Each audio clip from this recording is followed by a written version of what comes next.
किस मुंह से उनके सामने जाए, क्या कहेंगे, क्या उनके सवालों का जवाब देंगे हम।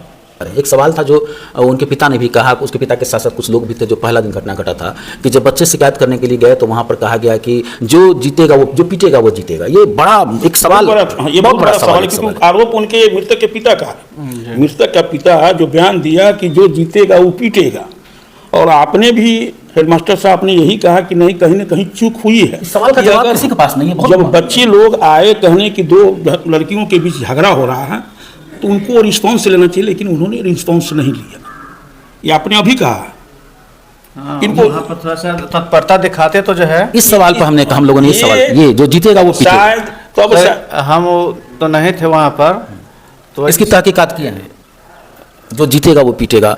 बच्चे की मौत हुई है, जवाब दीजिए, पूर्ण जवाब दीजिए। कल से जो है यानी अति हो रहा है ना, तो हम इसके अभी तह में नहीं गए हैं, लेकिन जांच का विषय बनता है ना। अगर मान लिया जाए कि अगर ऐसे शब्द का प्रयोग किया, जबकि जो मृतक के पिता है, जो बच्ची के पिता है, सामने बोली है, तो हो सकता है, और क्या सही है क्या गलत है इसमें हम खैर जांच के विषय आप अपने स्तर से जांच, लेकिन आपको भी इस बात की जानकारी हुई है, बच्चे लोग भी बताएं कि हाँ कि जो जीतेगा पीटेगा। यहाँ तक कि बच्ची वो आकर शिकायत की कि दोनों के बीच में झगड़ा हो रहा है, भाई साहब जाकर थोड़ा समझाइए, लेकिन रिस्पॉन्स नहीं। बड़े भाई साहब, यहाँ पर एक ये भी बात है कि अगर यह बात साबित होता है, आप एज ए हेडमास्टर इस कुर्सी पर बैठे हैं और न्याय की कुर्सी पर बैठे हैं अपने विद्यालय के लिए, अगर यह बात साबित होता है कि किसी टीचर ने कहा कि जो जीतेगा वो पीटेगा, तो आप अपने मुख से कहिए कि अगर यह साबित होता है तो ऐसे शिक्षकों के खिलाफ कार्रवाई की मांग करेंगे कि नहीं करेंगे, अगर यह साबित हो जाता है तो। अब इसमें मुझे ऐसा लगता है कि झिझक नहीं होनी चाहिए आपको जवाब देने में, कि अगर यह साबित हो जाता है जो जीतेगा वो पीटेगा, ये बात सही है, तो इस पर कार्रवाई की मांग आप करेंगे कि नहीं करेंगे। इस पर तो जो है अगर इस तरह की बात है तो उसमें विभागीय तो अति बनता है, कुछ न कुछ ये बहुत बड़ा यानी इस घटना की ऐसे पुनरावृत्ति नहीं हो, इसके लिए आप कहीं ना कहीं जिम्मेवार प्रधानाध्यापक हैं, उनके खिलाफ आप बड़ी अधिकारी को शिकायत लिखेंगे कि घटना में सत्य पाया गया कि जो जीतेगा वो पीटेगा। अगर ये बात साबित होती है तो उनके खिलाफ तो आप हेडमास्टर लिख के तो देना होगा। लेकिन बाकी दो लोग यहाँ उपस्थित थे जी, 2 लोग, और उन 2 लोगों के सामने ये घटना घटा जी, उन लोगों की लापरवाही तो है जी, उसमें थोड़ा किसी की जान गई है। उन लोग जो है यानी जो जितना केयर करना चाहिए बच्चा को नहीं कर पाए। क्या ये प्राइवेट स्कूल के 2 शिक्षक होते तो क्या वो केयर इस तरह से केयरलेस का काम करते, आपको लगता है? जिनको 3 से 4 हज़ार रुपये महीना मिलता है, देखिए करवा सवाल है लेकिन करना पड़ता है। 3 से 4 हज़ार रुपये मिलता है, और आप वहाँ देखते होंगे सरकारी स्कूल के बहुत सारे शिक्षक प्राइवेट स्कूल में अपने बच्चों को पढ़ाते हैं। ये जब सवाल उठेगा इसलिए क्योंकि इतनी बड़ी घटना हुई है, एक नन्ही से मुनिया की जान चली गई है, तो सवाल तो बनता है और ये लाजमी है, उठाना भी चाहिए। दूसरी बात कि 5 शिक्षक थे, ठीक है, वो चले गए, व्यवस्था में भी कमी है, व्यवस्था के लोगों को भी देखना चाहिए, प्रशासन को, कि 5-5 शिक्षक एक साथ विद्यालय से गायब करेंगे तो क्या होगा। लेकिन यहाँ इस सरकारी स्कूल में सर आपकी नौकरी, या जितने भी शिक्षक, मैं खुद एक शिक्षक का पुत्र हूँ और सभी लोग जानते हैं कि किस तरह के शिक्षक थे, उन्हें कहना नहीं पड़ेगा, लेकिन एक शिक्षक की बहाली सरकारी स्कूल में क्यों होती है? यहाँ गोबर बीचने वाला, घास काटने वाला, ठेला चलाने वाला, कोयला बुनने वाला, मजदूर टाइप के बच्चे ही यहाँ पढ़ते हैं। यहाँ तो करीब VIP विधायक और मंत्री के बेटा तो पढ़ते नहीं है, खासकर शिक्षकों के बच्चे भी ज़्यादा नहीं पढ़ते हैं। यहाँ तो गरीब के बच्चे पढ़ने आते हैं, और गरीब के बच्चों को पढ़ाने के लिए इतना मोटा वेतन है, तो कहीं ना कहीं ये आपका मन क्या कहता है इसमें, जो हम सवाल करना चाहते हैं आप समझ गए होंगे क्या कहता है, ऐसे लोगों के साथ किस तरह की जिम्मेदारी शिक्षकों को निभानी, क्या बहुत बड़ी चूक हुई है या नहीं? देखिए सर, हमारे ऊपर समझिए कि इतने वर्षों के सेवा काल में समझिए तो बहुत बड़ा कलंक लगा। ये एक ऐसा कलंक है जिसे आप कलंक शब्द कह रहे हैं, आपके आंखों में आंसू है, लेकिन कहीं ना कहीं किसी घर का चिराग, एक बेटी चली गई है। बहुत दुखद है सर, उसको भी हम बयान नहीं कर पाते हैं, और इसी कारण से हम उनको जो है उनसे कोई पर्सनल संबंध जो है संपर्क स्थापित करना हम नहीं कर पा रहे हैं। हम किस मुंह से उनके सामने जाए, क्या कहेंगे, क्या उनके सवालों का जवाब देंगे हम। हमारे साहब भावुकता का तो क्षण है, लेकिन एक गंभीर बात है जिससे समझना होगा कि आखिर प्राइवेट स्कूल चलाते हैं, बहुत कम पैसा मिलता है वहाँ शिक्षकों को, वो जवाबदेही के साथ बच्चों को भेजना लाना, हर बात के केयर करते हैं। जो गार्जियन होते हैं वो पैसा भी खर्च करके बच्चों को लाते ले जाते हैं। सरकारी स्कूल में इतना सारा फैसिलिटी तो है कर्मचारियों को, शिक्षकों को, तो क्या यहाँ पर गैर जिम्मेदारी नहीं दिख रहा है? नहीं लग रहा है आपको कि शिक्षकों ने कुछ गैर जिम्मेदाराना दिखलाया है? अगर वो जिम्मेदारी पूर्वक निभाए होते तो शायद दृश्य कुछ और होता। उसको थोड़ा सभी टीचर से हम रिक्वेस्ट करते हैं, चाहे आते भी करते हैं, यानी शिक्षक जब क्लास में रहे, स्कूल में रहे, तो हमेशा जो है बच्चा पर विशेष जो है ध्यान देने की ज़रूरत है, उसको यानी उसकी सुरक्षा की ज़रूरत है। छोटे छोटे बच्चे आते हैं, हम अपने रहते हैं ना, तो यानी नीचा ऊपर सब करते करते उसको जो है कभी नीचे जाते हैं, कभी ऊपर क्लासरूम में रहते हैं। जहाँ कहीं बच्चों को देखते हैं वहाँ तो उसको यानी प्यार से माने, चाहे थोड़ा सा डांट से माने। मतलब कितने शिक्षक हैं यहाँ? यहाँ 8 टीचर है टोटल। 8 में उपस्थित कितने थे उस दिन? 8 में उपस्थित 3 थे। 5 कहाँ थे?